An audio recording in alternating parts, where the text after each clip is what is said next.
Hi everyone, I'm Rincey and this is Rincey Reads. Today I'm going to be doing a book haul for you guys. I have a lot of books to show you. I've acquired quite a bit since the last time I recorded a book haul, and I can't even blame like the holidays really because I didn't get books for Christmas, but I did use some of my Christmas money for books, so that's probably why. So I'm just going to run through these relatively quickly because I have quite a bit to go through. So the first thing I'm going to do is I'm going to show off the 3 books that I got from Book of the Month for January. So first up, I have Two Girls Down by Louisa Luna. This I believe is a thriller, and you are following this like family where these 2 girls go missing, I believe at a mall, and then they hire like a bounty hunter to figure out what exactly happened to those girls. Don't know much more than that, but it sounds interesting, and whenever Book of the Month has like a mystery or thriller, I usually try to pick it up because they usually pick pretty good ones. The other one I got was The Woman in the Window by AJ Finn. This one is getting all of the marketing push from the publisher. I feel like I'm seeing ads for this one everywhere. I'm seeing like placement in different like blog posts and bookish websites and whatnot. So this one, you are following this woman who is a recluse, and a family moves in the house across the way, and she starts like watching them through the window, and then she sees something happen, and then her life sort of falls apart from there. So yeah, it sounds really interesting. I don't know that much about it in terms of like what people's reception has been from it, but I feel like I just keep hearing about this book everywhere, so I kind of want to give it a read to just figure out whether or not it's actually any good. And then the final book that I picked up was The Music Shop by Rachel Joyce.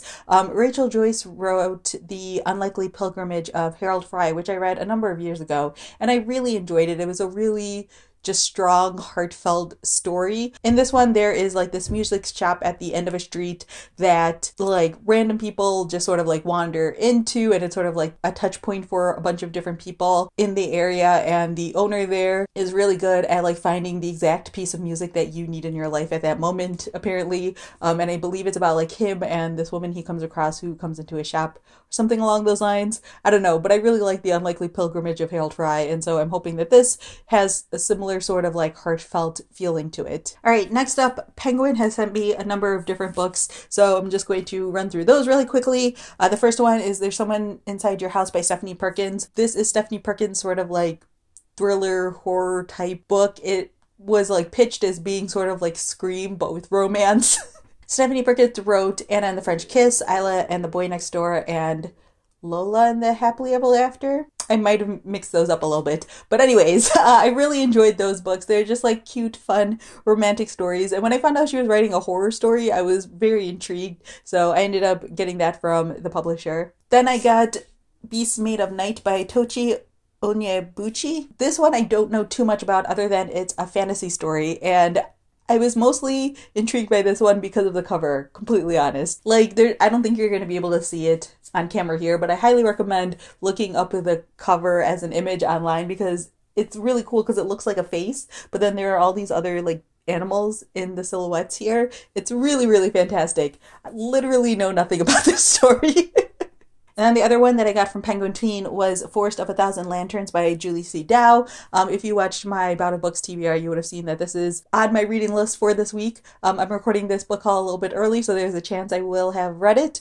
You guys can check out my wrap-up whenever that goes live to see if I enjoyed it. But this one is an East Asian-inspired fantasy, and I believe that it's sort of like an anti-hero sort of story where there is this girl who is destined to become the Empress, but she has to do like evil things in order to accomplish that. And so it's about sort of that struggle of like whether or not she takes the role because she knows she has to do something that's wrong in order to get it. All right, and then Penguin sent me a couple of kids books which just look super, super beautiful. I'm very excited that I have these, even though I don't have kids, but I'm definitely going to read them before I hand them off to kids in my life. The first one is Island Born by Juno Diaz and illustrated by Leo Espinoza. Like, it's so pretty. And then I have to show you guys an inside page because it's just like so colorful and bright and beautiful. If you follow me on Instagram, you would have seen me posted the inside flap author photo because it has like kids photos of Juno Diaz and Leo Espinoza, which are just adorable. And then the other one they sent was Love by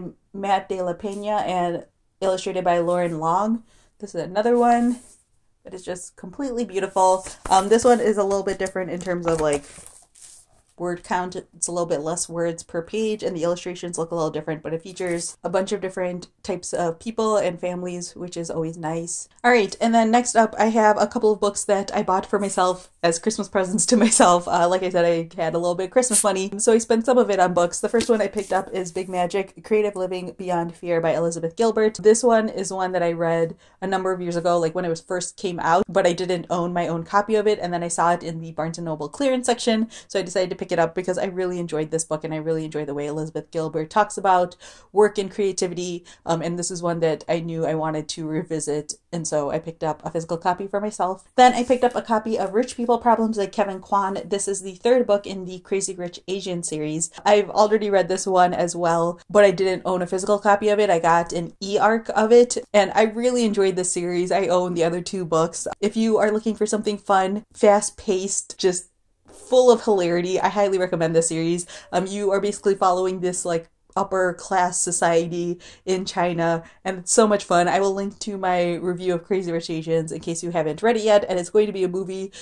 I think it's coming out this year. All right, and then I have Blood in the Water by Heather Ann Thompson. The subtitle to this is The Attica Prison Uprising of 1971 and Its Legacy. This is a nonfiction book, and this won the Pulitzer Prize last year for nonfiction history, and I've had it on my radar since, and I've literally just been waiting for it to come out in paperback, and I was at the bookstore and saw it and decided to pick it up. 1,300 prisoners basically overtook this specific prison to protest the horrible conditions that they were in. They took, I think, over 30 hostages and were using them as a way to like be able to negotiate their treatment in this prison. And then I believe law enforcement sort of like bombarded them and ended up like killing a bunch of people. And I believe that this book goes over sort of like the history of that, sort of like their treatment prior to this point that led to these protests, and then obviously the events that unfolded from there. So yeah, I've heard that this book is amazing, but also like heartbreaking, and yeah, I'm really excited to read it because I've been hearing nothing but amazing things about it. And also this is nice because I've been saying I've been wanting to read more Pulitzer Prize winning novels, and here we go, or at least nonfiction books. And so yeah, this one would fulfill that. Although technically I wanted to read more of the general nonfiction, but still this one was on my radar because of that. Next up, I went a little bit crazy at the end of the year book outlet sale. They were doing this thing where it's like if you spent a certain number of dollars, you got a certain number of dollars off. So I bought a lot of books, as you do when shopping at book outlets. I haven't done this in a really long time, so I have a number of books here to show you guys, some of which I've read already and I just didn't own copies of. A lot of these are ones that fulfill read harder tests, and so in an attempt to actually complete the Read Harder challenge this year, I bought copies of books that I knew would fulfill tasks to motivate myself to actually complete them. So the first couple of books are ones that I have already read. The first one is The Grace of Kings by Ken Liu, which I read a number of years ago and had been wanting a copy of, and I saw that they had this there, so I decided to pick it up finally. This is an epic fantasy story, and it takes place in like an Asian-inspired world. If you are a fan of like these huge, sprawling epic fantasy stories and you haven't picked up the series yet, highly recommend it. The characters are super intriguing. There's like political fights and major wars, as well as like relationships and all of the different things that can be in fantasy stories. I really enjoyed it.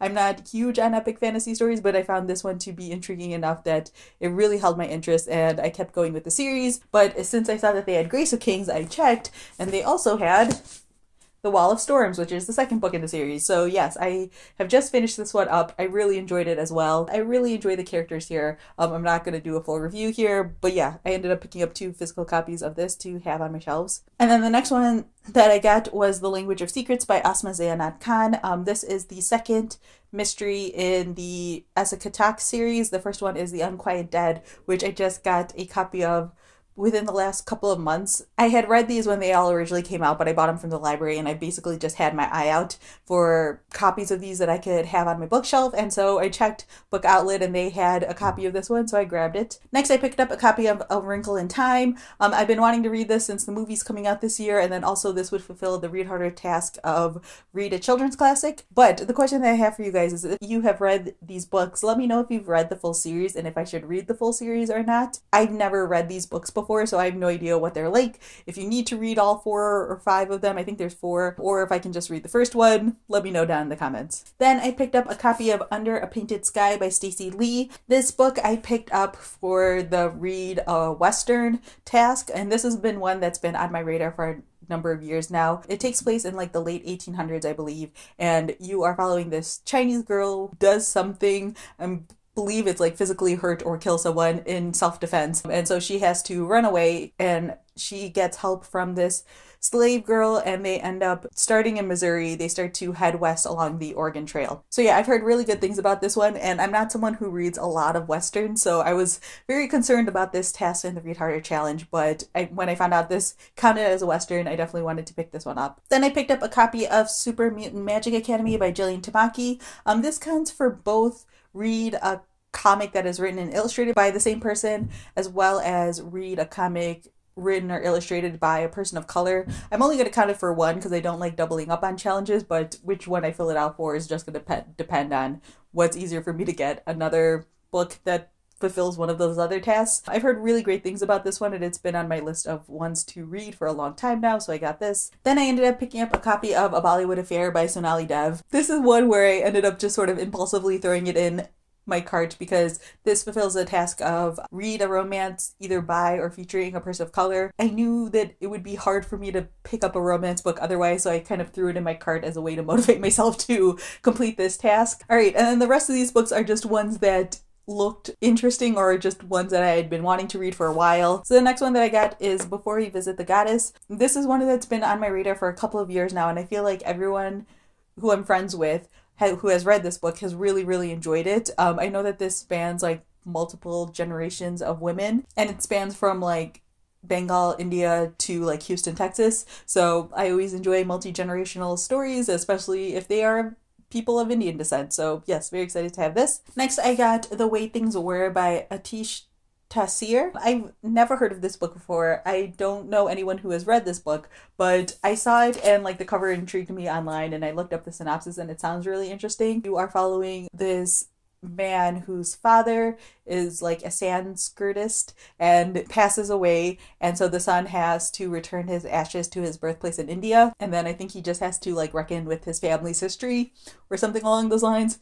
Again, I enjoy family stories and people from India, so this is another one. And then the next one that I got is The Golden Son. This is a story of this boy who is like the eldest in the family, and he's heading off to America to do like a medical residency. Suddenly like his father passes away, and so he's forced to return back to India and sort of take up a bunch of roles and responsibilities that he doesn't really want to do slash doesn't think he can do and things like that. And again, it's that whole sort of like reckoning with your family and your past and your roles in a family and things like that. All right, next one is another one that I never heard of before but sounded really interesting, and that's The Third Son by Julie Wu. This one is historical fiction. It takes place in 1940s Taiwan, which was being occupied by Japan at this point. So at the beginning of the story, I believe that there is an air raid, and this guy like runs away to take cover, and when he's hiding in the forest, he comes across this young girl who he becomes sort of entranced by, and then he goes off to try to like figure out who she is and things like that.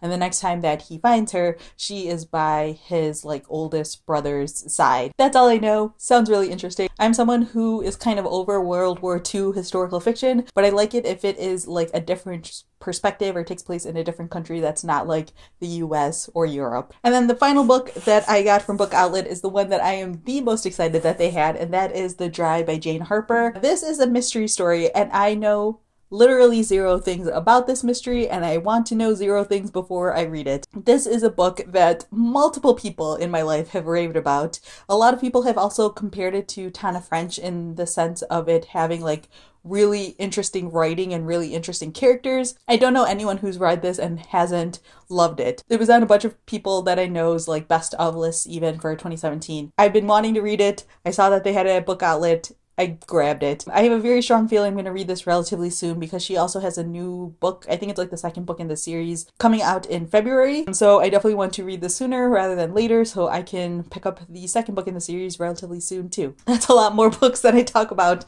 in general. Like literally my throat is parched right now. So anyways, Feel free to leave a comment down below letting me know if you have read any of these books, or if you have any questions about any of these books, or if there are any books that you are particularly interested in me reading sooner rather than later. Obviously the ones that fulfill read harder challenges will be priorities for me. So yeah, that's all I have for now, and thanks for watching.